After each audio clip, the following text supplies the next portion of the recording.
Tapi kalau misalkan harus beli satu, mana yang punya performa kenceng, kamera terbaik, baterai lebih awet, dan fitur-fitur yang lebih menarik? Mending beli iPhone 17 atau Samsung S25. Yes, keduanya ini bukan seri tertinggi tapi punya value for money terbaik. Dan seperti gue bilang berkali-kali, sebenarnya iOS dan Android gak bisa di-compare. Tapi kalau misalkan harus beli satu, mana yang punya performa kenceng, kamera terbaik, baterai lebih awet, dan fitur-fitur yang lebih menarik? Nah, itu yang kita bahas. So, welcome back to Up to Date Trading Channel. Nama gue Greg. Let's check it out.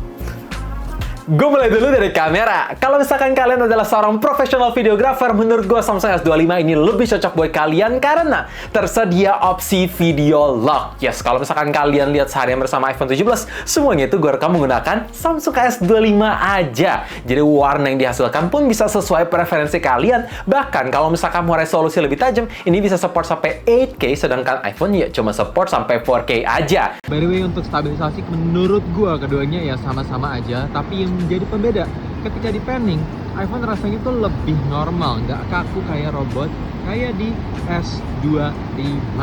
Tapi yang gue bingung kenapa di S25 gue bisa pindah lensa ultrawide di 4K 30fps, sedangkan di iPhone ini mesti stop dulu baru pindah ke 0,5-nya. Dan yang bikin keren, di Samsung bisa pindah kamera depan juga 4K 30fps, sedangkan iPhone nggak bisa. Walaupun ya ada fitur dual record sih.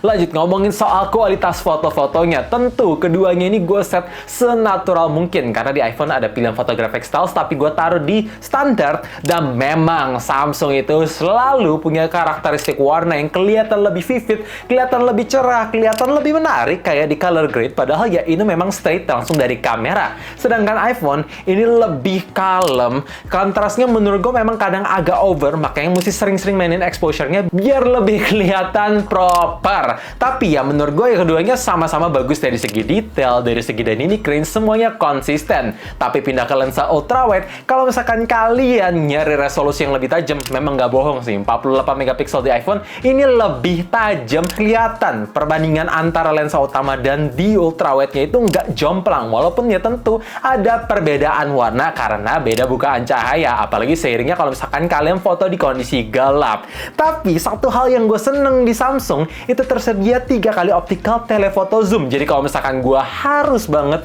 foto jarak jauh atau males banget ngeliat menu kesananya, itu bisa di zoomin langsung dari Samsung. Sedangkan iPhone, ya ini cuma mentok sampai 10 kali aja. Ya disesuaikan sama kebutuhan.